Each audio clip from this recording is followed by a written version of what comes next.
पाकिस्तान पर ऑपरेशन सिंदूर के जरिए भारत ने 9 आतंकी अड्डों को धूल में मिला दिया है। इसके बाद पाकिस्तान के प्रधानमंत्री शहबाज शरीफ ने जहां भारत को सबक सिखाने की बात कही है, वहीं पाकिस्तान के राष्ट्रीय सुरक्षा सलाहकार और आईएसआई के मुखिया जनरल आसिम मलिक ने भारत के राष्ट्रीय सुरक्षा सलाहकार अजीत डोभाल से बात कर हालात संभालने की कोशिश की है। इधर पाकिस्तान पर एक और हमला हुआ है जो भारत ने नहीं किया है, जिससे उसकी हालत और खराब हो गई है। तो क्या पाकिस्तान में सरकार और आईएसआई के बीच नहीं बन रहा है तालमेल? क्या पाकिस्तान ने मान ली है हार? आइए इस रिपोर्ट में देखते हैं। नमस्कार, मैं हूं यश। भारत के ऑपरेशन सिंदूर के बाद पाकिस्तान बौखलाया हुआ है। जम्मू कश्मीर से लगी सीमा पर लगातार पाक की तरफ से गोलीबारी हो रही है, जिसका माकूल जवाब भारतीय सेना दे रही है। इस बीच एक तरफ पाक प्रधानमंत्री शहबाज शरीफ ने भारत को कायर पड़ोसी बताते हुए सबक सिखाने की बात कही है, तो वहीं दूसरी तरफ आईएसआई की रणनीति सरकार से अलग बन रही है। पाकिस्तान के एनएसए जनरल आसिम मलिक ने भारत के एनएसए अजीत डोभाल से बात की है। बता दें कि आसिम आईएसआई के चीफ भी हैं। आसिम को एक हफ्ते पहले ही नया एनएसए नियुक्त किया गया है। भारत पाकिस्तान के बीच लंबे वक्त से कोई द्विपक्षीय वार्ता नहीं हुई है और न ही सैन्य स्तर पर दोनों देशों के बीच कोई बातचीत चली है। ऐसे में इतने तनावपूर्ण माहौल में आईएसआई चीफ का अजीत डोभाल से चर्चा करना सबको हैरान कर रहा है और सवाल उठ रहे हैं कि क्या पाकिस्तान की रणनीति बदल रही है? क्या पाकिस्तान में अब डर का माहौल इतना बढ़ गया है कि आईएसआई के तेवर नर्म पड़ गए हैं? असल में ऑपरेशन सिंदूर के बाद से ही पाकिस्तान में डर का माहौल है।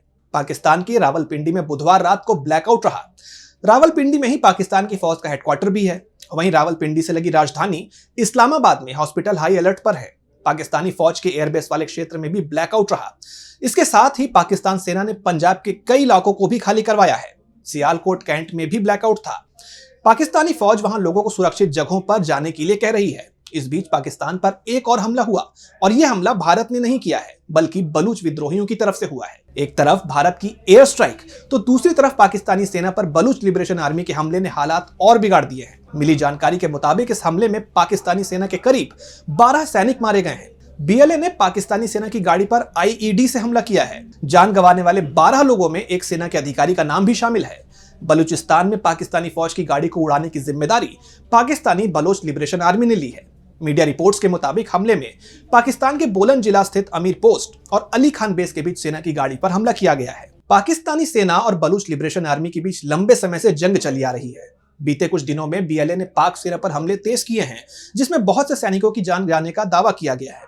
ट्रेन के अपहरण से लेकर सैन्य वाहन को उड़ाने जैसे हमले बीएलए ने ही किए हैं।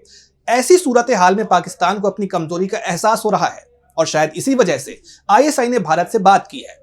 भारत के ऑपरेशन सिंदूर के बाद पाकिस्तानी एनएसए और आईएसआई प्रमुख द्वारा अजीत डोभाल को कॉल करना और उनसे बात करना, इसे पाकिस्तान की ओर से मिन्नतें करने के रूप में देखा जा रहा है। बता दें कि पहलगाम हमले के बाद भारत एक्शन लेने की तैयारी कर रहा था, लेकिन पाकिस्तान में बैठे आतंकवादियों और वहां के सैन्य जनरलों को उम्मीद ही नहीं थी कि भारत इस तरह से फिर से एयर स्ट्राइक कर पहलगाम हमले का बदला लेगा। गौरतलब है कि भारत और पाकिस्तान के बीच लंबे समय से किसी भी स्तर पर कोई भी बातचीत नहीं हो रही है।